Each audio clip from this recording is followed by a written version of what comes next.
I'm Aiden Grant Payne reporting for Kids First, and today I have the honor of speaking with Alex Garfin and Jordan Elsass about Superman and Lois Season 1.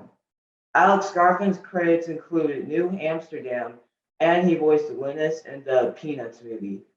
Jordan's Elsass credits include the miniseries Little Fires Everywhere, Panic, and Tell Me Your Secrets. They both star in the upcoming show Superman and Lois, the complete first season, coming October 19th, 2021. Thank you, Aiden. Thanks for having us. Thank you. This first question is for Alex. This is the first live action Superman show to include Superman and Lois as kids. How does it feel to be among the first to play the sons of one of the most popular DC superheroes? It's an absolute honor to contribute to this 90 years long canon and hopefully to contribute in a very singular way. I'd agree. All right. This next question is for Jordan. Jordan, were you a Superman fan prior to being cast in the show? What was that? What was the chin? Yeah, actually, no, I was a big fan. Just DC in general. I mean, Batman's always been my favorite for sure. But as far as Superman, I was a big fan of Smallville growing up. I watched all 10 seasons a few times. So definitely, this wasn't necessarily something that was new to me. And it is kind of a coincidence that I booked this after being a fan of Smallville, because I really didn't. I mean, that's the only superhero show I've ever watched. I've seen, obviously, all the Marvel movies, Dark Knight trilogy, all the original Supermans from the 70s, and even the newer ones like Superman Returns. But it was just, it's interesting that specifically is the one superhero show I've watched. And then this is sort of like a sequel to Smallville in a way. You got me there. I only saw one of the Marvel movies. What? Yeah, so I saw Captain America. That's it? You haven't seen any of the Avengers? No. Wow. No. Well, I am a massive DC fan myself. DC's great. It is. This next question is for Alex. What is one thing you learned from Superman about being on Superman and Lois? I think I learned that Superman, on this show especially, we're trying to balance the components of the titular characters. So, we learned a lot about Lois, but we also learned a lot about Superman. But Superman has that super aspect about him, but most and foremost, he's a man. And we're learning a lot about the lessons of how to be a good man and how to be a good family person and to be involved in a family. So I think mainly what we're learning about Superman is that his vulnerabilities are a lot like ours, and they're emotional, and they don't necessarily have to do with the super part of his name. And not just that, but if you don't mind me piggybacking, I mean, it's interesting because like Superman's bread and butter and what he's been doing for so long is saving the world, and so he's a sort of almost easy fry for him. Whereas raising two teenage boys is the hardest part, probably one of the more stressful parts of his life, which is interesting because obviously to any average father, it would seem the other way around. If they suddenly got powers, they'd be like, what do I do with this? I don't know. I've never lived with this. I don't know what to do. This is a lot of responsibility. But for Superman, that's just kind of, he's been living like that for a long time, for many, many years. He's had that his whole life. Whereas boys, that's raising kids. That's new. Being a family man, being a good father, that's all new. All right. And this next question is for Jordan. We know that actors put aspects of them into their own characters. So, Jordan, what aspects did you put in order to play your character? I would say I wanted to make sure that I brought a certain confidence to the character that, it's funny because on Little Fires Everywhere, the characters were kind of similar on paper. Both jocks, both playing sports, but the difference was that Trip had a sort of naivety about him. Naivete. He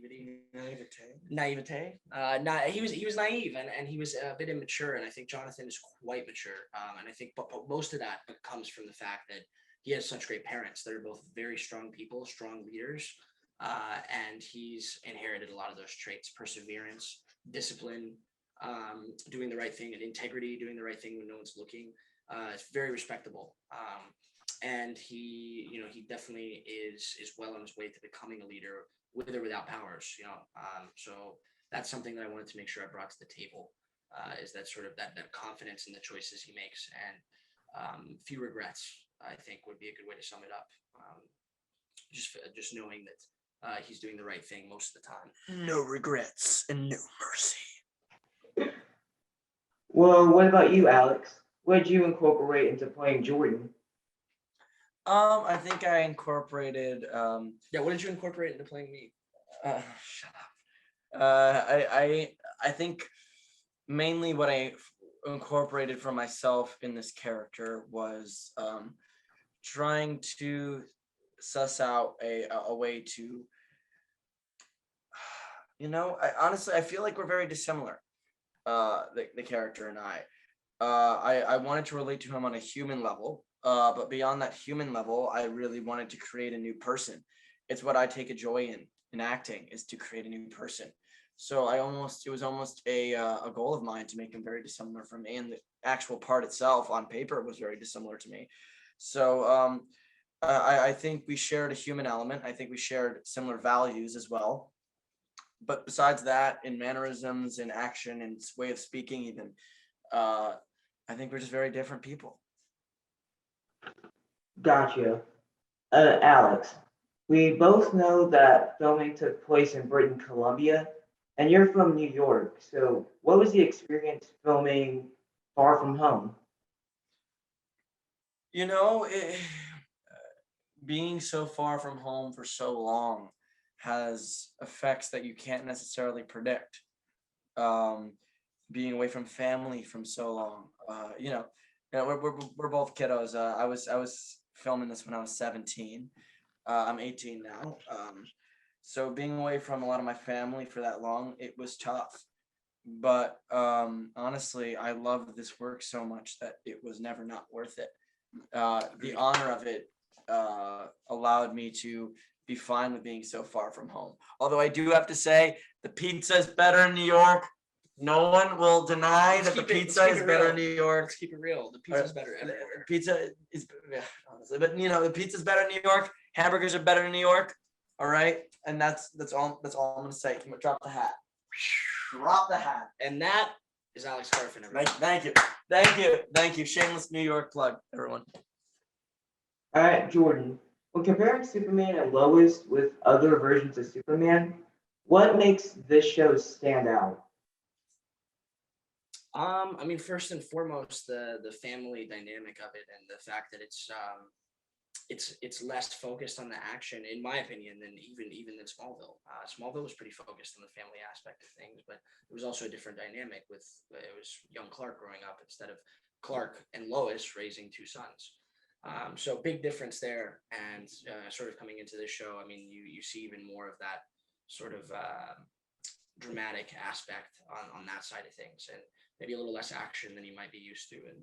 And Sorry. no, you're good. A little less action than you might be used to, and sort of typical Superman renditions of it. I mean, any Superman movie I can think of, obviously. I mean, its main focus is going to be Clark. But really, its main focus is going to be Superman almost every time, exclusively focusing on Superman and what he's getting up to. And this show plays a nice balance between all of them while still keeping Superman sort of at the pinnacle of the show. And if I may piggyback, if I am not mistaken, this is the longest iteration of live action Superman. It interacts with time the most. The comic books go back really far, but there are often a lot of iterations, and because if you're doing so many comic books, eventually you run out of things to do and you end up repeating, and there's a lot of retcons and all of that, which comes with comic books. But this really being the first Superman story, and we had a Clark Kent story with Smallville, but really Superman story to be portrayed over a long period of time. The movies were maybe 2 hours each, and it would be like one series for maybe 2 or 3 movies. You know what I mean? That's 6 hours. That's only 6 episodes of our show. And that's part of the reasons that I got into TV, is the fact that we get to tell stories for so long. And that if someone starts the show when they're 8 years old, it goes for 8 years until they're 16. Someone really lives their whole childhood with these characters. The audience grows with you. The audience watches you as an actor grow, but the audience also watches the characters grow. And I think that by the end of it, if you don't feel like you've really are missing your friends, rather than missing the show, then we didn't do something right. So I'm really looking forward to Superman being that for people, being a friend of people for years and years to come. Agreed. Jordan, Yes, sir. looking back at Superman and Lois season one, is there any particular moment or episode that was memorable? Yeah, there are definitely some moments that are memorable. I think for me personally, a few that stand out is at the very end in 115. I was talking about it earlier, but when he is Zeta Rho, Zeta Rho's consciousness, and he holds me in the air. It was super fun to shoot. So we actually got to be hoisted into the air, almost like 50 feet. 50 feet into the air, and that was a good time. That was cool. I'd never done stunt work along those lines. Like I'd done some stunt work before, but nothing that intense or that serious. So that was pretty cool. We finally got our time because like we'd seen Eric, who plays Lang-Cushing, get yanked on a wire, and we'd seen Tyler get to go up in the air with a truck, but we hadn't done anything until the very end. So that was definitely pretty cool. Thank you, Alex Garfin and Jordan Elsass, for talking with me about Superman and Lois in complete first season. This releases on October 19th, 2021. I'm Ayden P reporting for Kids First, and make sure to like and subscribe to our channel to stay informed about upcoming films. Thank you. Bye. Superman and Lois.